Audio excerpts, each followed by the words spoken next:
सास का घूंघट। ये है देविका। देविका पढ़ी लिखी और मॉडर्न लड़की है, लेकिन उसकी शादी ऐसे परिवार में हुई है जो गांव में रहता है। भले ही ये 21वीं सदी है, लेकिन देविका की ससुराल वालों की सोच वो तो 18वीं सदी से आगे बढ़ी ही नहीं। आइए जानते हैं क्या होगा जब शहर की पढ़ी लिखी और मॉडर्न लड़की फंस जाएगी संकीर्ण मानसिकता वाले माहौल में। सागर, ये तुम्हारे गांव में सबने इतने लंबे लंबे घूंघट क्यों कर रखे हैं? और ये सब मुझे इतना घूर घूर कर क्यों देख रहे हैं? अरे यार, तुम भी घूंघट कर लो ना, इसीलिए तो देख रहे हैं सब तुम्हें। कम ऑन सागर, मैं घूंघट नहीं कर सकती। तुम्हें पता है ना मैं कौन हूँ। लेकिन देविका, मेरे पिताजी, चाचा जी, बड़े भैया और जीजा जी ने तुम्हें बिना घूंघट के देख लिया ना तो बहुत गुस्सा होंगे और न जाने कौन कौन से फरमान सुनाएंगे। घर चलो, देखा जाएगा जो होगा। सागर देविका से कई बार कहता है कि वो घूंघट कर ले, लेकिन देविका सागर की नहीं सुनती और अपने ससुराल के दरवाजे पर पहुंच जाती है। जब देविका वहां पहुंचती है तो देखती है कि उसकी सास बिमला, चाची सास कम्मो और जेठानी सुजाता ने लंबा सा घूंघट कर रखा था, पर उनकी ननद वीना ने घूंघट नहीं किया हुआ था। लेकिन हाँ, उसने सर पर सलीकी के साथ दुपट्टा जरूर ओढ़ा हुआ था। सागर अपनी पत्नी को सबसे मिलवा रहा होता है, तभी सागर के पिता जोगिंदर बोलते हैं, सागर, तूने बहू को इस घर के तौर तरीके नहीं समझा। हमारे घर की औरतें बिना घूंघट के किसी पर आए मर्द के सामने नहीं आती और तू इसे ऐसे ही ले आया। पिताजी, मैं समझा दूंगा। वो नई नई शहर से आई है ना, इसलिए उसे पता नहीं है।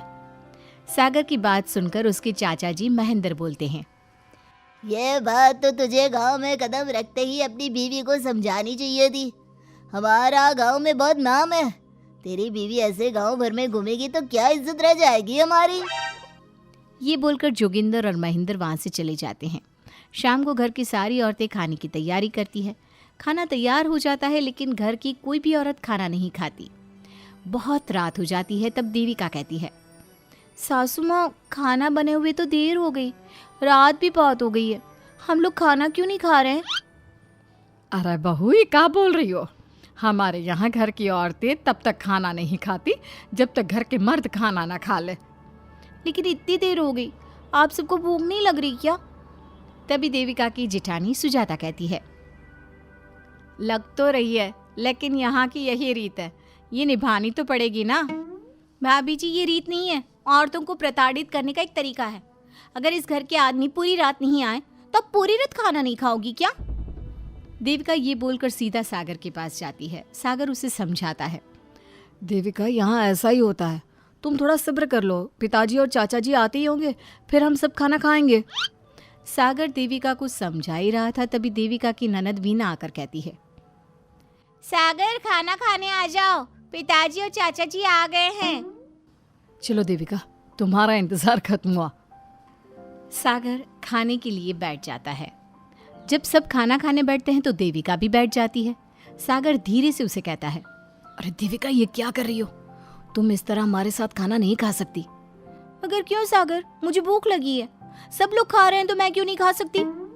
ये हमारे घर का नियम है, पहले घर के आदमी खाते हैं और बाद में औरतें। लेकिन सागर, हमारे घर में तो ऐसा कोई नियम नहीं है। देविका और सागर में बहस छिड़ जाती है। तब सागर का बड़ा भाई कहता है, सागर, तेरी बीवी को एक बार में समझ में नहीं आता क्या कि इस घर की औरतें मर्दों के खाना खाने के बाद ही खाना खा सकती है? भैया, मैं देविका को यही समझा रहा था। मुझे तो लग रहा है कि इसके दिमाग में कोई बात ही नहीं बैठती एक बार में। भैया, मेरे दिमाग में बात तब बैठेगी ना जब आपकी बात कोई ढंग की होगी। अरे आखिर क्यों घर की औरतों को आप लोगों की बात खाना मिलेगा? हाँ, अब से पहले घर की किसी औरत ने घर की किसी मर्द से इस लहजे में बात नहीं की थी, इसलिए वो सब देविका की बात सुनकर हैरान रह गए।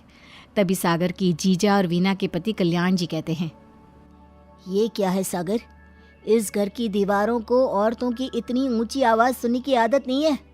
अपनी बीवी को बोल जरा होश से काम ले और चुपचाप चली जाए। क्यों चली जाऊं मैं चुपचाप? इस घर की औरतें आपकी हर बात बर्दाश्त कर लेंगी, लेकिन मैं शहर की पढ़ी लिखी लड़की हूँ। आपके कोई भी फालतू के रीति रिवाज मैं नहीं बर्दाश्त करने वाली। इस तरह देविका ने सारे घर की औरतों के लिए मिसाल पैदा कर दी जोगिंदर के घर में पहली बार किसी महिला ने विरोध का स्वर उठाया है, ये बात घर के किसी मर्द को बर्दाश्त नहीं हो रही है। तभी जोगिंदर कहता है, महेंद्र, मोहन, इस बेशर्म लड़की को कमरे में बंद कर दो और आज इसे कोई खाना नहीं देगा। अगर किसी ने इसे खाना दिया तो मैं उसे जिंदा नहीं छोड़ूंगा। महेंद्र और मोहन उसे कमरे में बंद कर देते हैं और उसे खाना भी नहीं देते। रात के 3 बज जाते हैं। भूख की वजह से देविका को नींद भी नहीं आती। तभी उसे कुछ महसूस होता है। ऐसा लग रहा है कोई दरवाज़ा खोल रहा है, लेकिन इतनी रात को कौन हो सकता है? कहीं सागर तो नहीं? देविका उम्मीद भरी नजरों से दरवाजे की तरफ देखती है, लेकिन दरवाजा खोलने वाला सागर नहीं बल्कि विमला और कम्मो है। माँ जी, चाची जी, आप दोनों? बहू, ये ले, हम तेरे लिए खाना लाए हैं, खा ले।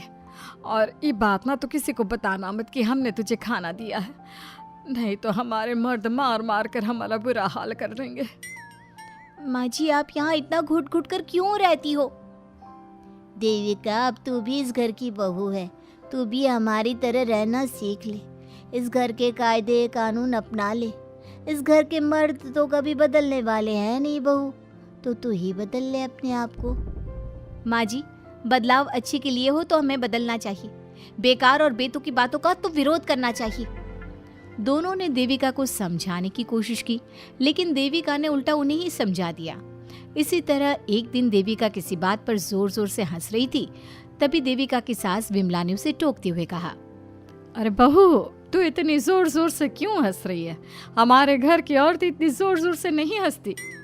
विमला अपनी बहू को समझा रही थी कि तभी महेंद्र बोलता है, अरे कम्मो, कौन है ये औरत जो बेशर्मों की तरह जोर जोर से हंस रही है? तभी कम्मो और देविका बाहर आ जाती हैं। जी वो मैं हंस रही थी चाचा जी, अब आप लोग हंसने पर भी पाबंदी लगाओगे क्या? तुम जैसी बदतमीज लड़कियों से मैं बात नहीं करना चाहता, लेकिन कान खोलकर सुन लो, इस घर की औरतें इतना जोर जोर से नहीं हंसती। और हाँ, तुम्हें पहले ही बता चुके हैं कि इस घर की दीवारों को औरतों की तेज आवाज सुनने की आदत नहीं है। इस घर की दीवारों को आदमियों की ऊंची आवाज सुनने की आदत है, लेकिन औरतों की नहीं। चाचा जी, आपके घर की दीवारें तो बहुत दोगली है। हर पाबंदी औरतों के लिए क्यों चाचा जी? औरतें ये नहीं कर सकती, औरतें वो नहीं कर सकती। औरतें सांस ले सकती है या उस पर भी पाबंदी है? चुप हो जाना बहू, मत बोल और घूंघट कर ले। ये तेरे चाचा ससुर है, थोड़ा तो लिहाज कर। कम्मो के समझाने पर भी देविका चुप नहीं होती। वो महेंद्र से ऐसे ऐसे सवाल पूछती है जिनका जवाब उसके पास होता ही नहीं। महेंद्र गुस्से से सागर को आवाज़ देता है। महेंद्र की आवाज़ सुनकर घर के सभी आदमी बाहर आ जाते हैं। जी चाचा जी, आपने बुलाया? अपनी मुंह जोर बीवी को यहाँ से ले जाने तो कुछ अनर्थ हो जाएगा। क्या हुआ चाचा जी? तेरी बीवी जिस तरह से मुझसे बात कर रही है, छोटे बड़े की तमीज नहीं है इसे। कम से कम 7 दिन तक ये कमरे से बाहर नहीं निकलनी चाहिए। अगर इसे मैंने कमरे से बाहर देख लिया तो किसी की खैर नहीं, समझे? पर मैंने कुछ गलत नहीं बोला। सागर, जो सच है मैंने वही कहा है। देविका, चलो मेरे साथ। लेकिन सागर, मेरी बात तो सुनो। सागर देविका को वहां से ले जाता है। इसी तरह से कई दिन बीत गए। अब देविका अपने ससुराल में हर गलत बात का विरोध करने लगी, लेकिन जितना ज्यादा वो विरोध करती, उसके ससुराल वाले उस पर उतना ही ज्यादा अत्याचार करते। अब देखना यह है कि देविका अपने ससुराल वालों के अत्याचार को यूं ही सहती रहेगी। क्या उसके ससुराल में घूंघट में औरतों का दम इसी तरह घुटता रहेगा? अगर आप इन सवालों के जवाब जानना चाहते हैं ना, तो हमें कमेंट करके ज़रूर बताइएगा। और हमारी स्टोरी को लाइक, शेयर और चैनल को सब्सक्राइब करना ना भूलें।